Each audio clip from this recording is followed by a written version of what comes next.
we continue learning laws of Shabbos. Today is class number 22. And we start with Sefer Shmiras Halashon. Actually, and it's on page 89, and topic is Shechina departs. Okay. Shechina departs. The sin of Lashon Hara causes the divine presence to remove itself from Armaments. The Midrash, Devarim Rabbah 5:10 states, Rabbi Manah said, "Whoever speaks Lashon Hara causes the Shekhinah to ascend from this world." As David said, "My soul is among lions. I lie with men who are aflame, people whose teeth are spears and arrows, whose tongue is sharp as a sword. Be exalted above the heavens of God, above all the earth be your glory." David's intent was, master the universe. Why is presence manifest on this world? Such sinners are present. Remove it to your heavenly abode. Regarding the gospel prayer, does Hashem say, "He and I cannot dwell together in this world"? Furthermore, the second destruction occurred because of the gospelers, who caused baseless hatred to reign among the people. So I have a question. So Hashem's divine presence leaves, but let's say, it's your house, and someone says, I don't like that thing, I don't like this thing, okay? Someone starts saying bad stuff about your house. Are you going to leave the house, or is he supposed to leave the house?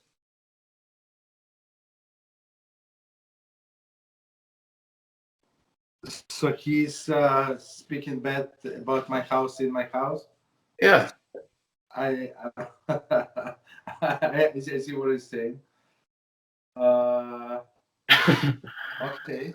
So your question why Shekhinah departs. So it's like as when the stone shares everywhere. Mm-hmm. It's everywhere. So it's like it cannot be there or not there. It's everywhere.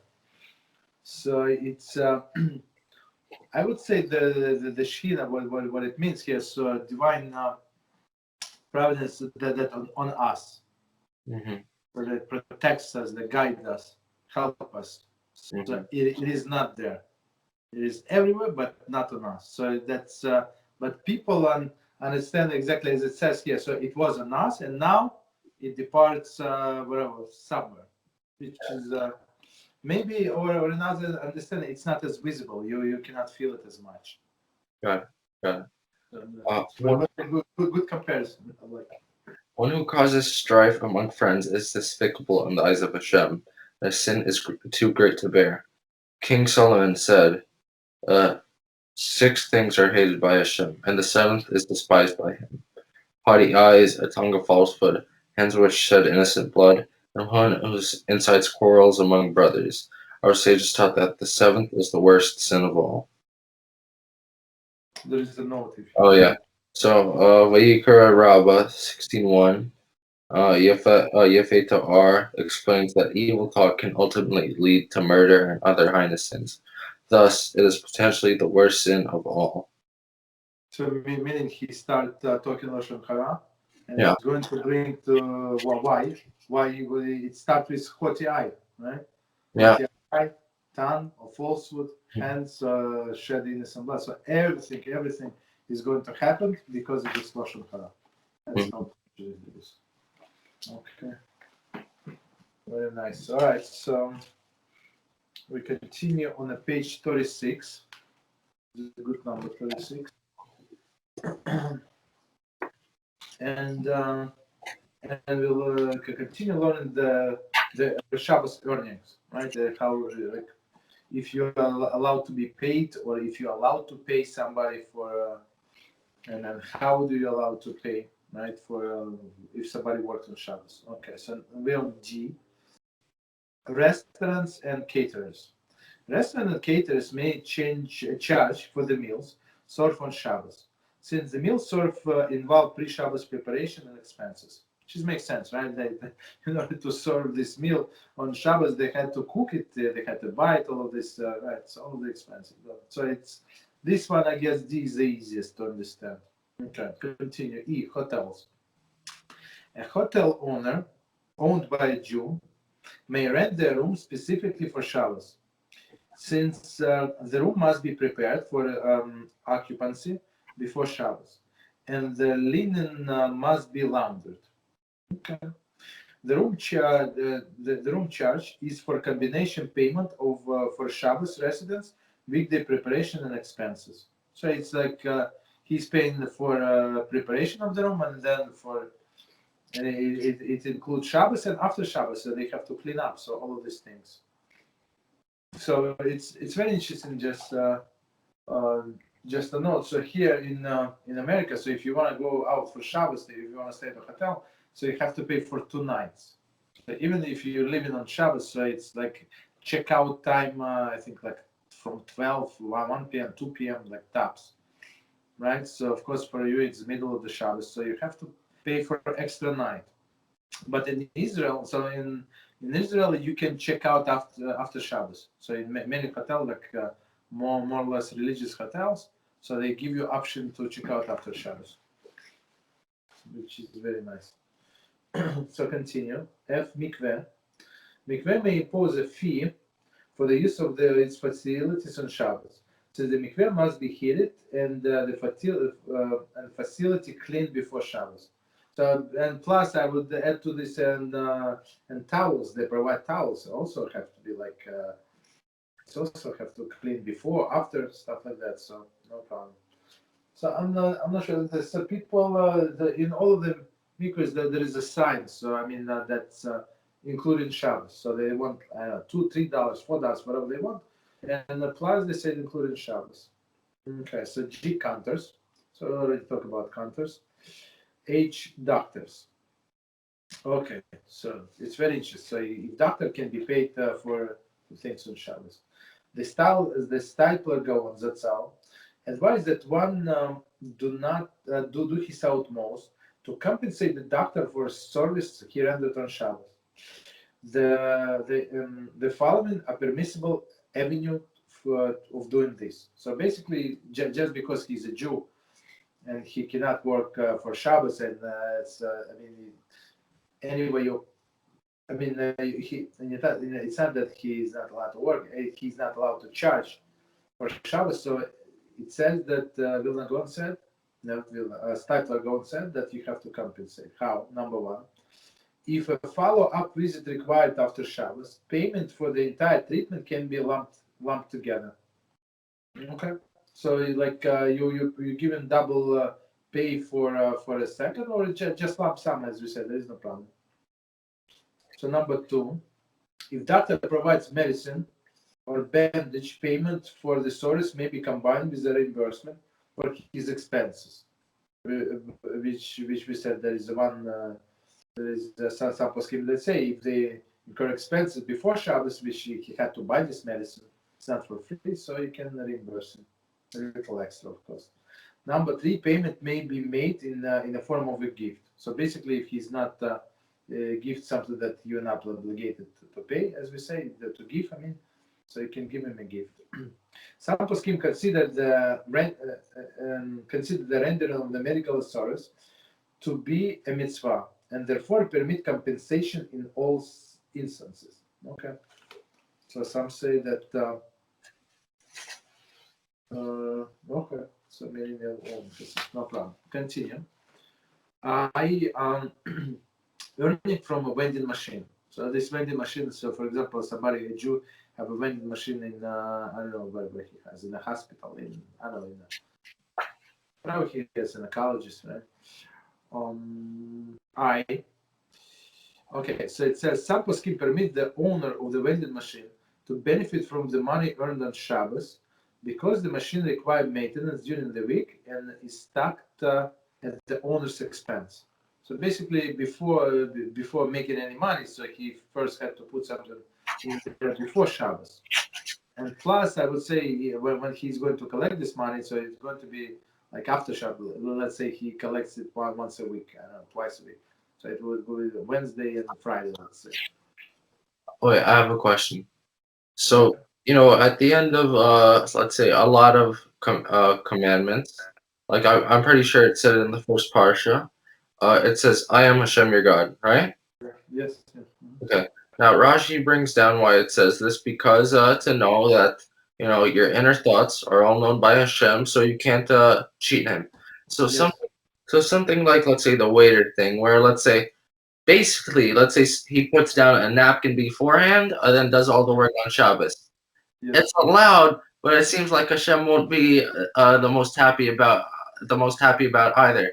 So how far does this leniency go that waiters are allowed? Because it seems like waiters are for, let's say, restaurants or certain events.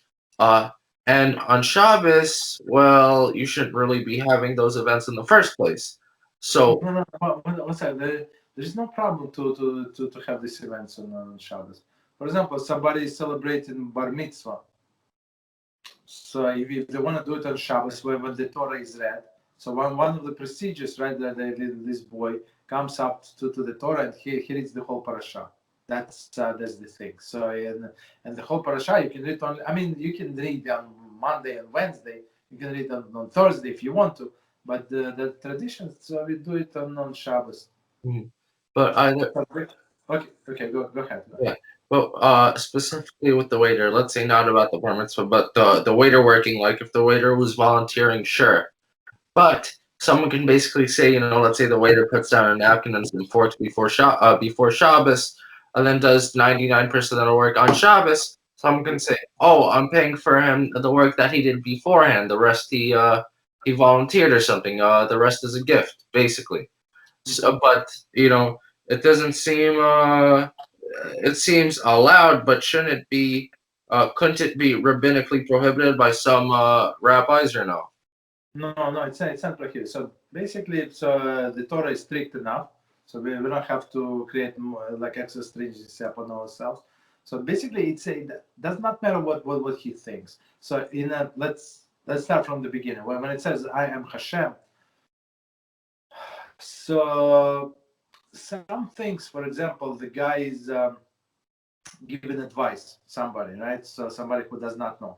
And he's going to, at the end of the day, this guy, the advisor, is going to benefit. But that person does not know. So Hashem said, I'm Hashem. I know exactly what you're doing, what is in your heart. Or some other things like that.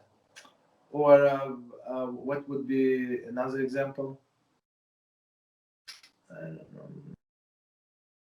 I don't have like any like good examples right now. But basically, like he does one thing, and then there is such a thing as BeEzrat. BeEzrat means it's after the fact. So the deed already done. So is it considered that you did mitzvah or not? You have to redo it. So BeEzrat. So but BeEzrat only if your intention, that to do the right thing, right?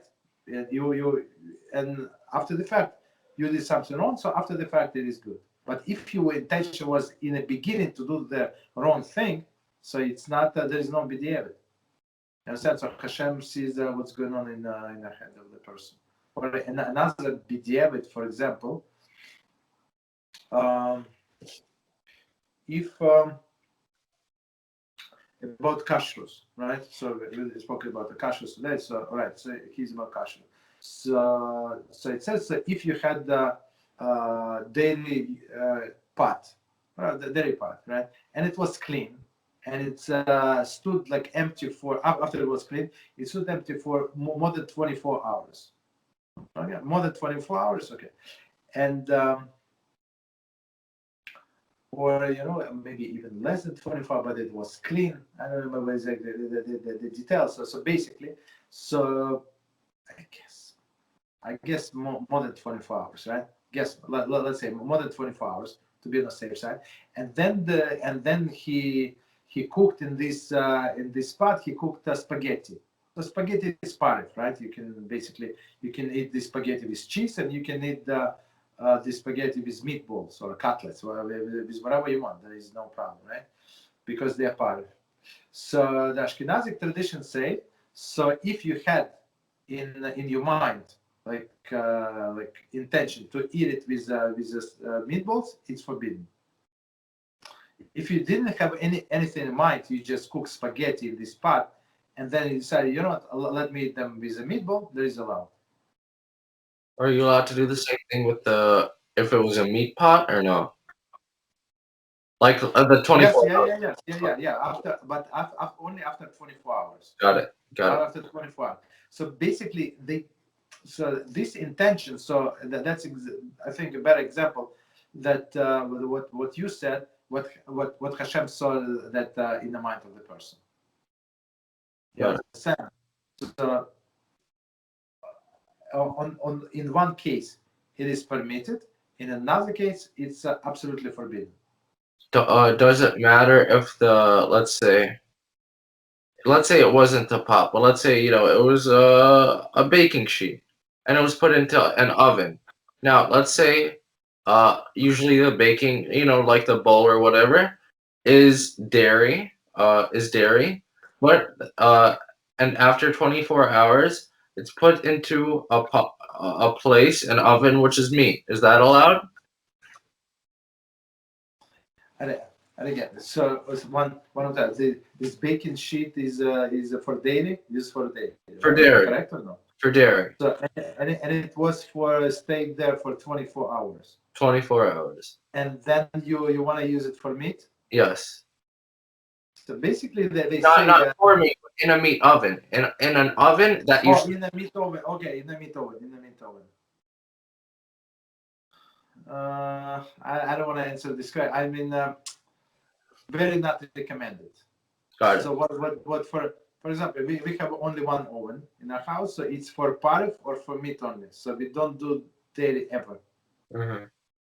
Because I'm going to tell you what is going on, especially with the oven. I would say no, and I'm going to explain. So when you do meat, right, there is like some things like evaporates, right? And it condenses on the walls of the stove. You agree? So that it stays, whatever it stays like the thinnest film of this evaporation, right? When you start heating the stove again, so it's going to come down.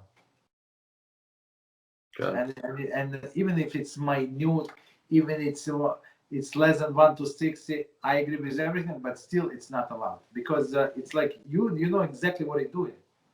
Good. Right? So okay, so that's one. I think that's another example when Hashem said, "I'm Hashem your God." So I know exactly what is in your heart. Don't be like, don't be too smart. Okay, no, be smart, but in a good way. Okay, so continue. So vending machines, right? No, we said vending machines. J, internet accrual. Interest. I'm sorry, interest accrual. It is permitted to receive interest. I think you asked this question before, or similar to this. It is permitted to receive interest for a bank account whose interest is compounded daily, including Shabbos and Yom Tov. This is because the banking day follows the secular calendar, which begins at the end of the midnight, whereas Shabbos and Yom Tov begins with Yom Tov begins at the end with a nightfall. Make sense? Mm-hmm. So let me finish this sentence and explain. Thus, the interest for Shabbos and Yom Tov is always included in interest with for a preceding or following weekday period. So since it's on all of this, like Shabbos starts on for us, it's let's say now it's at 7:40, 7:50, whatever is a candle lighting, right? But for them, the new day started at midnight. So Saturday midnight and until Sunday midnight. So even there is a big part of the day Shabbos, we agree. But some, like after, let's say Shabbos it's at 8:50, whatever, right? So 9, whatever. So from 9 to midnight, it's not Shabbos, it's Sunday for us. So basically, it is a mix of weekday and mix of the Shabbos plus weekday. Got it. And same here with a holiday, because holidays always not always. Sometimes a holiday even in a weekday.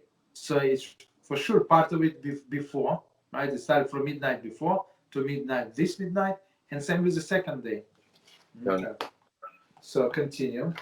Harav Moshe finds in the Tzal rule that even if the interest for 2 consecutive days of Yom Tov is permitted, exactly as we explained, right? Since our obligatory custom to observe the 2 days of Yom Tov stem from ancient calendar doubt as to which was the correct day, one of the 2 days may be regarded as a weekday with respect to the issue of Yom Tov earnings. So, I mean, we keep this day on one hand, just understand what it says here. On one hand, we treat this day very strictly, like second day of Yom Tov. It's exactly the same rule, only like minor exception. Even though there are exception, we don't practice this exception today. So they say on the second day of Yom Tov, you can ask a non-Jew to bury the dead body. Like that's the exception, right? So basically, today we don't bury on Yom Tov. So like technically, it's exactly the same day, halachically wise. But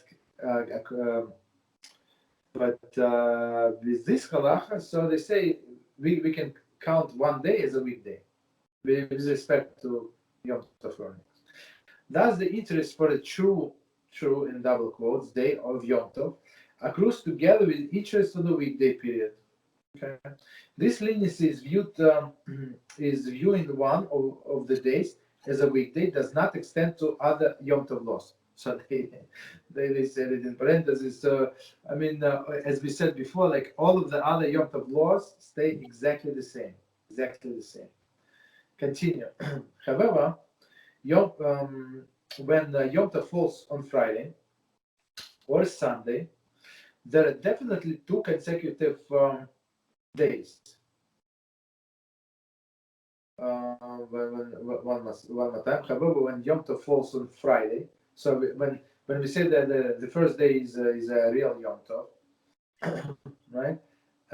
And the second day is Shabbos, so for sure we have 2 days. So there is no doubt, right?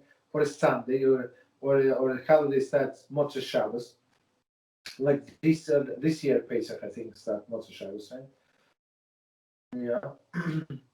So there are definitely 2 consecutive holidays. There is Shabbos and Yom Tov. So this leniency is not going to apply.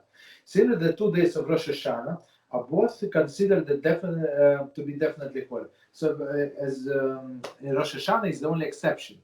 So all other holidays we keep second day out of doubt. So it's our tradition. It's not even rabbinical because we know exactly when the first day is. So it's only custom, but we treat it very strictly. Okay, that's understandable. But Rosh Hashanah is biblically 2 days. Okay. In those instances, interest for banking day that covers only holy period is forbidden. Is forbidden to benefit. Since one cannot instruct bank not to issue interest for the day, one should calculate how much interest accrued and give the amount to charity in a manner whereby he derives no benefit from his donation. So basically, he has to give like benefit from his donation. For example, they say aliyah, whatever they sell in the shul, or he wants to do tzedakah to the shul or to some organization. So now he's going to some acknowledgement, right? Somebody said thank you. So this is not good. Because why? Because it's not his money. In a sense, he was just put anonymously in a pushka, wherever you put, no problem. Does he still get a mitzvah for tzedakah for it or no? No. But there is benefit from this donation. Okay.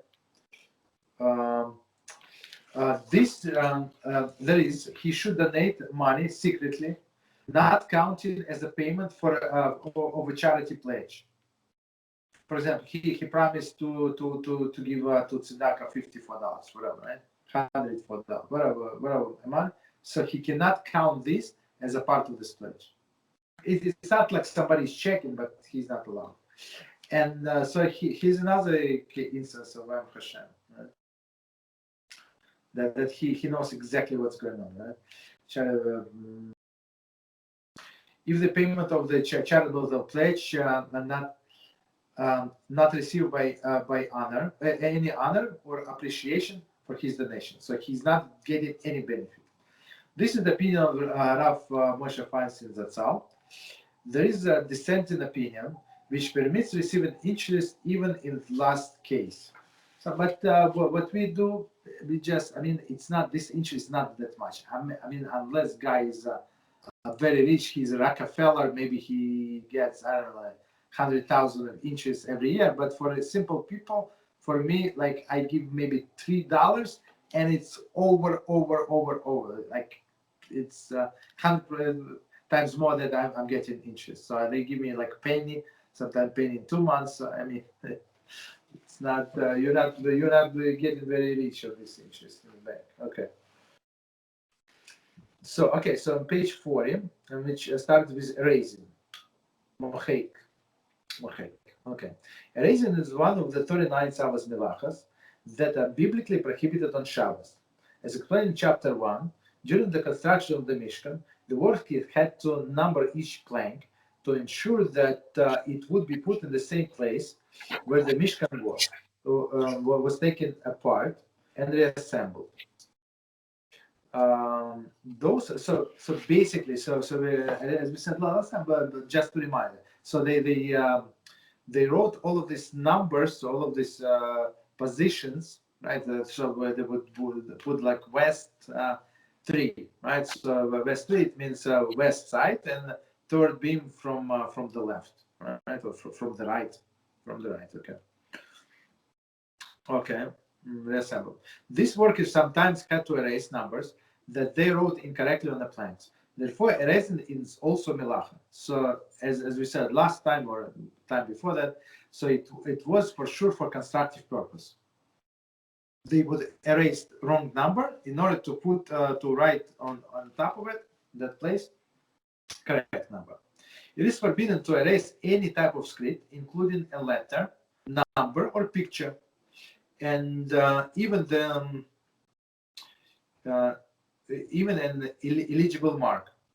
Let us proceed to discuss the details of this prohibition. So basically, like when you read something like food package or whatever, it's also erasing. It could be a different issue also, like if it was glued and now you open where it was glued, it's another issue. But if you read through the letters, that's also an issue. Okay, so number 1. Constructive and destructive erasing. A. Biblical prohibition for erasing. In general, only constructive activity is considered melacha with respect to Shabbos. So that we said before. So only constructive, but in this case, it is constructive because we want to write something on top of it, right? Destructive activity does not usually qualify as melacha, even if it was done in Mishkan, and not prohibited under biblical law. Okay. It therefore behooves us to explain why erasing considered melacha, as it seemed to be purely destructive act of eliminating that which was written. Okay, so here's explained. So usually it's only constructive. Here, why is it destructive, which we call constructive, right? Act. Okay. In the Mishnah Shabbos 73a, describe the melacha of erasing as erasing with intent to write. Exactly as you say, erasing with intent to write. This means that Mishnah considered erasing for the sake of the writing something new in a place to be a constructive act of preparing the surface for writing. So basically, this erasing is like, as we said, it's beautifully said, preparing the surface of this for writing. So it's like step 1 before writing. Okay. Indeed, when workers who built the Mishkan erased an incorrectly written number, it was for the purpose of writing the correct one in its place. This is why erasing considered melacha. I think it's clear. So when it's not for constructive purpose, so it would be a rabbinical prohibition. Okay, continue. According to some poskim, since erasing is essentially a destructive act, the biblical prohibition applies specifically erasing with intent to write, as it was performed in the Mishkan. Okay, So that's the opinion. So only if you erase with intention to write, so that's only then it's biblical. Okay. Other poskim rule that erasing script of any positive or for any positive or productive purpose is included in biblical prohibition. So I mean, the second opinion is, as you see, it's much stricter, right? So we have to abide by it. They describe this as erasing with intent to improve. Oh, so when you erase something with intent to improve, that's they say it's biblical. There is a note. The same this will pertain to melach of cheering. So we're going to write. We're going to learn cheering. So cheering just since we said so. For example, cheering the like toilet paper, right? Or like cheering this paper towel would not be allowed. And an example of this type of erasing would be the erasure of the bill of debt in order to prevent collection on its basis. So somebody owned somebody some money, and he said, okay. So he got this bill of debt back, and he wants to erase it. So that's also a constructive purpose. Another example would be to ensure. Another example would be the erasure of writing from the wall in order to clean it. This act constitutes transgression of biblical law according to the latter opinion. So meaning what the latter opinion was to improve the surface. So it's the little child draw a flower on the wall, so you're not allowed to erase it on Shabbos. Because you, according to that opinion, you're improving the surface. The halacha follows the latter opinion. Okay, so we're going stricter, of course. This is considered which consider any constructive erasure of the script a transgression of biblical law. So any erasure of the script is biblical law. Okay. So continue. Erasing illegal marks, illegible marks. Erasing illegible marks. The melacha is not limited to erasing script. Rather, it includes erasing anything for the constructive purpose. For example, erasing a blot of ink from the page in order to write in its place is a transgression of a biblical prohibition. So it's only like blot of ink, still forbidden. Since the erasure cleans the surface and prepare for the new script. So basically, like as we said, the second opinion, you improve the surface, right? So because why you improve the surface? Because you want to write on it, or you want like to look nicer if it's a wall. But in this case, why would this ink bother you? Because you want to write something on that page. That's the only explanation. B, Rabbinical Prohibition. The preceding discussion is analysis of biblical law. The sages, however, forbade even erasure for no constructive purpose. No constructive purpose. In practice, then, it is forbidden to erase any letter, so no construct any letter, figure, or picture for any reason, and even for no reason at all. For example, it is forbidden to cut through any letters or pictures in a food wrapper. So very, very, especially as we said before, when he opened this sugar packets, that's the big issue. Okay, so that's the big issue. So basically, the proper way to open all of these food containers before Shabbos, that's the proper way. Okay. So continue. However, there is an exception to this prohibition.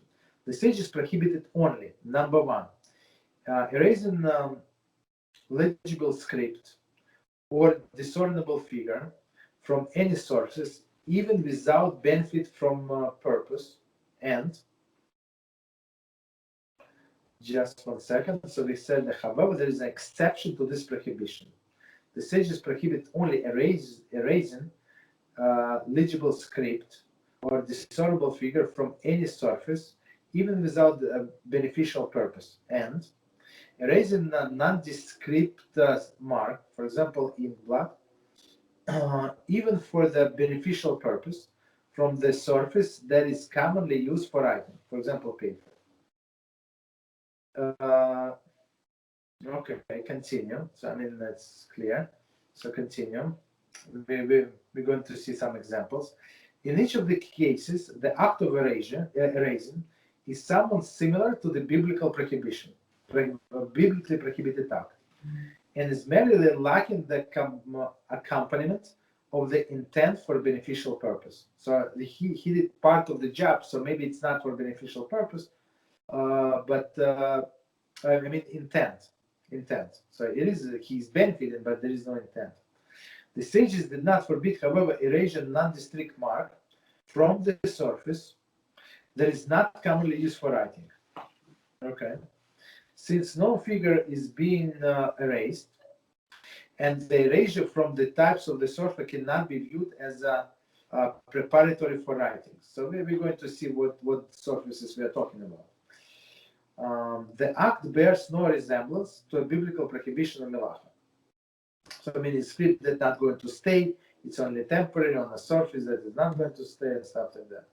Obviously, this is Petraeans only when it is not eraser's intent to write something new in the place of the erasure. So here we go in another thing, like it would be some leniency, but only if you have a proper intent.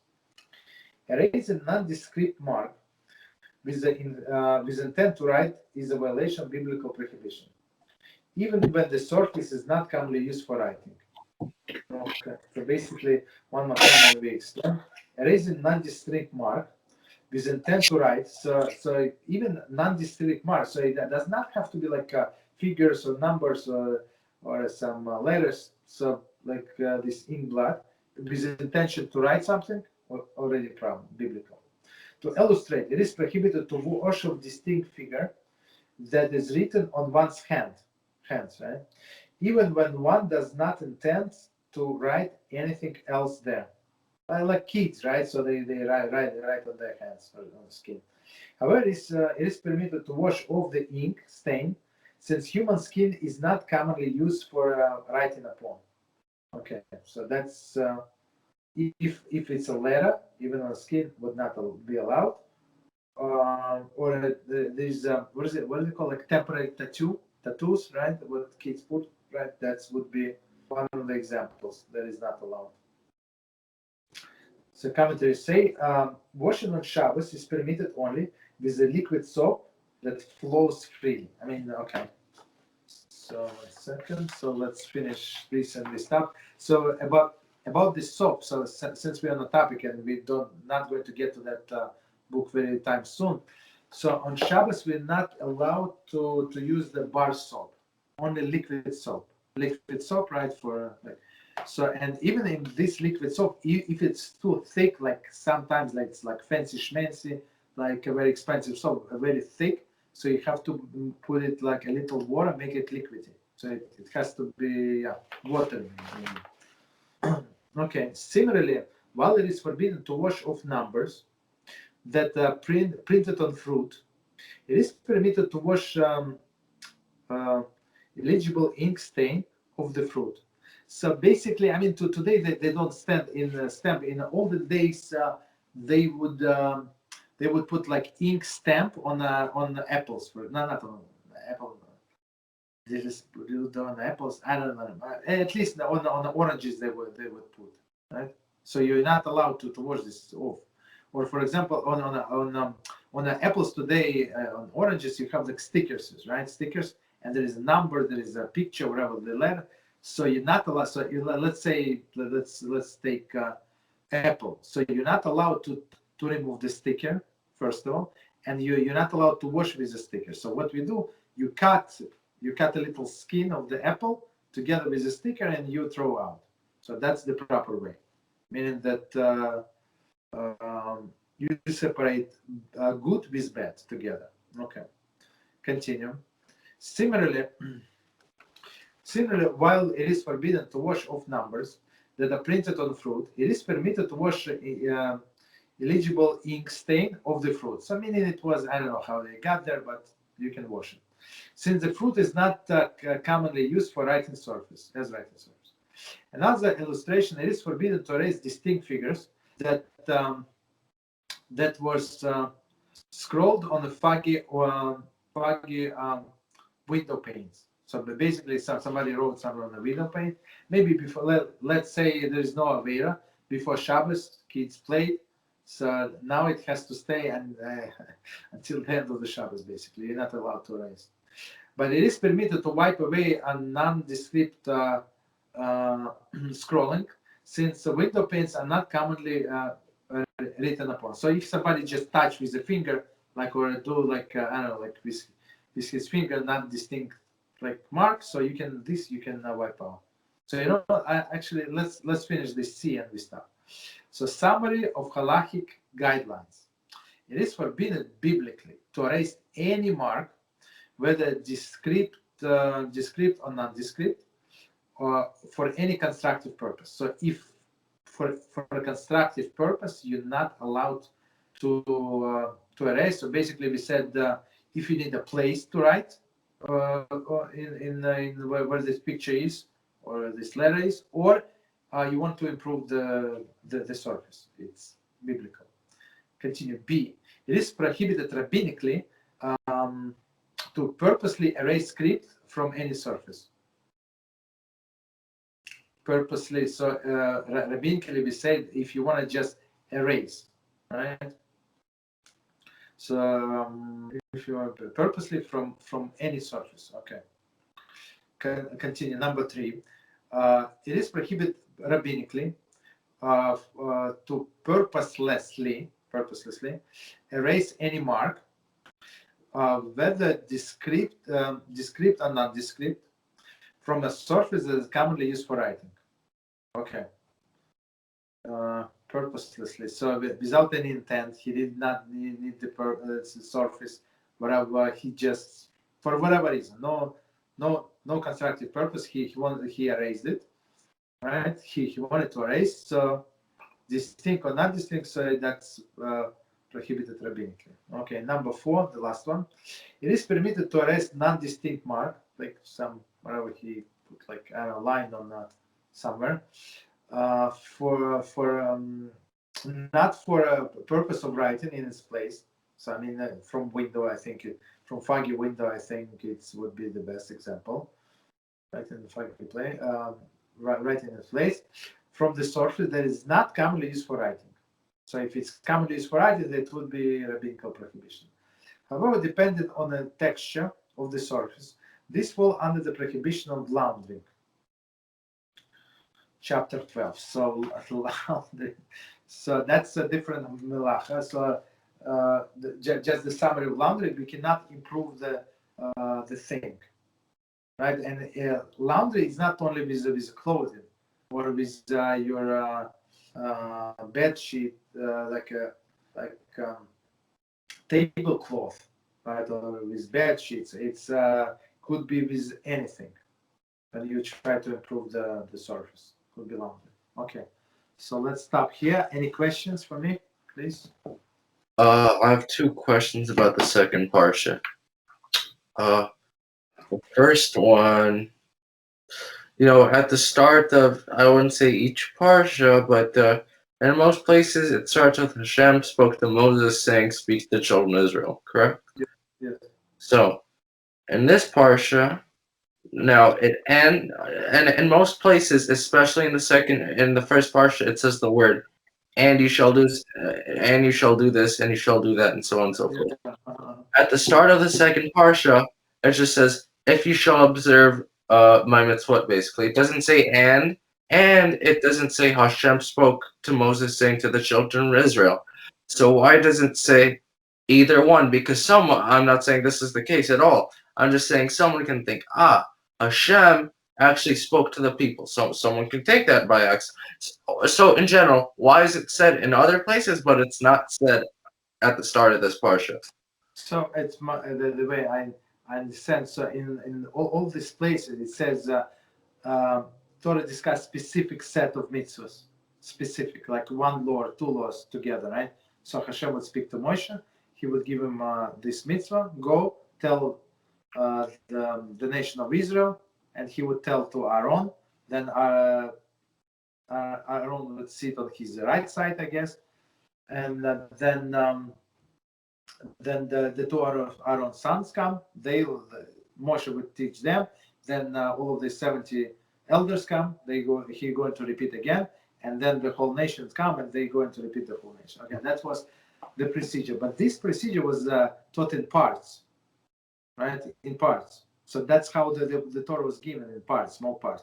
But here, when we're talking about all of the commandments, it's like all of it that Hashem said before. Got So it. it cannot say that he said. He did not say in 1 second. You understand? I mean, not Well, in 1 second. well, it is 1 second. because over here now, what you said would be correct if it was talking about if it was rephrasing all the mitzvot. What it's saying over here is it's saying something new. It's saying brachas and curses. So it should say, and Hashem spoke to the children of Israel. Like, if it wasn't saying about the brachas, then you'd be right. That's the thing. So one of the explanations that I heard, I'm not completely sure, because basically, I checked everywhere else. It says Hashem spoke to the children of Israel when talking about laws. Laws, okay? Over here, it's talking about brachas. So the one thing that I wanted to do, I didn't. Maybe you can tell me later. Where else in the Torah does it speak about reward? Because if it says somewhere else about reward, and it doesn't say Hashem spoke to the children of Israel, then that would make sense. But if over there, in this week parsha. yeah, I'm saying, is there anywhere else where it says Hashem spoke? No, yeah, and this week's meaning that the next week. I mean, Got the one that we're going to read in this Shabbos, it's going to speak about reward and punishment. There are a few places where it says, and when it says about mitzvahs, it says specifically everywhere. When you observe all of my mitzvahs, everything. It does not say if you observe my mitzvahs, like in general. So basically, the people can say, like if it says in a plural, so meaning two, right? Rashi always say plural, since the Torah does not specify, whatever, right? So in many instances, so it means two. So people say, oh, you know, I'm going to pick this one and this one, and Hashem said, observe my mitzvahs, and I'm going to give you blessing. Okay, that's what I want. I want this one and this one. That's it. All others are not going to do. Hashem said, no. You know what? Don't be too smart. I said all my mitzvot, and then you're going to get blessings, or if not, you're going to get curses. Got it. So that's, Because something I heard was that, because this parsha talks a lot about curses. Hashem didn't want his name to be on this parsha. Even though we all know it's from Hashem, he didn't want it to be on its parsha. So I have to check out where else it talks about curses. If somewhere else it talks about curses and it says Hashem spoke, then that can't be the answer, because it has to be consistent. So the next question I have now, you have to stick with me on this one. So it says, and the tree of the field will give forth its fruit, correct? In the fourth verse, the second yes. parsha. Now, the key word is its. Now, Mizrahi, I think is Mizrahi, I'm not sure, points out that fruit of the field, tree of the field seems like extra. Why does it matter if it's in the field? Okay. It's not talking about in the field, it's talking about what type of tree it is. A tree of the field is one that doesn't give fruit. A tree of the vineyard is one that does give fruit, okay? So let's say there's an apple tree which grows apples, and then there's a tree that, it doesn't grow anything, because that's the nature of the tree. It never grew anything. Okay. Now, if stuff starts growing on the second tree which never grew anything, let's say the second tree starts growing apples, those aren't its apples. That's an apple tree's apples that just happen to grow on that type of tree. You understand? You understand the question? Exactly. So, and that's amazing. Yeah, go ahead. That's the question. So it doesn't work like that. I don't know if you want. I can look it up. I don't have the answer like that, but basically it's like he said, hypothetical. It's not going to happen. If it's like evergreen tree, it's not going to produce apples. Because we'll say it this way. Let's say I have a watch, and then I gave it to you. Everybody knows it's my watch, okay? Now, it's in your possession, right? But it's still not your watch. It's still my watch. It's the same thing there. So what do I mean? What is the parallel? Explain. Okay. I'll use a better one. Let's say I have a hat. Then I put the hat on the tree. I put a hat on the tree. Now, it's not the tree. The hat isn't the tree's. It's still my hat. It just happens to be on the tree. The same thing goes with the apples. Now, the tree of the field, it's not its apples. It just so happens that Hashem made a miracle that a tree which does not grow apples now grows apples. It's not supposed to. It's not that type, so it's not its. Yes, I don't know. It's the way I see it. It's too much hypothetical. Hashem usually, so we go by the laws of the nature. So Hashem usually does not change the nature. Why? Because when he has to get involved and change the nature, it shows in some sense that nature is not perfect. Yeah. No, over here it says, according to this interpretation, why does it say field of the tree of the field? He does change nature because he makes trees that don't grow anything and aren't supposed to grow anything. He makes them grow fruit. But it's not really their fruit. It's a fruit tree's fruit. It happens. Yeah, I know. I see exactly what you're saying. Yeah, it's interesting. So that's my question. If you can search it up, sure. I don't want to... Send me please the verse, so it would save me some time. So exactly paragraph and the verse, and I'm going to look up Bli Neder and tell you, like, Bli Neder tomorrow answer to your question. Got it. Anything else? Let me think. I do have more questions about the parsha. I just don't remember them off the top of my head. If I had it in front of me, that would be a little different. But for now, it's okay. Maybe next time. Okay, so save it for tomorrow. We're not going anywhere. So let's stop here.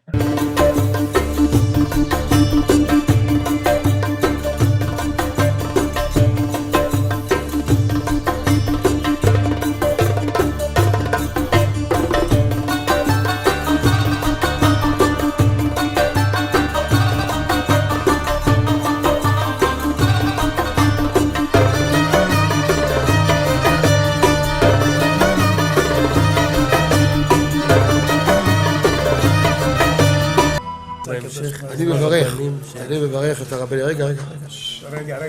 אני מברך את הרבנים, הרב ירון ראובן, הרב אפרים כחלון, ראשי ארגון בעזרת השם, שהלכו בפי עליון, שעלו מעלה, יהיה להם ברכה והצלחה, הקדוש ברוך הוא ימלא בישועות ליבם לטובה ולברכה, שבכל אשר יפנו ישכילו ויצליחו, יזכרו לעשות כאלה וכאלה, הודיעו תורה לאדירה, אמן ואמן.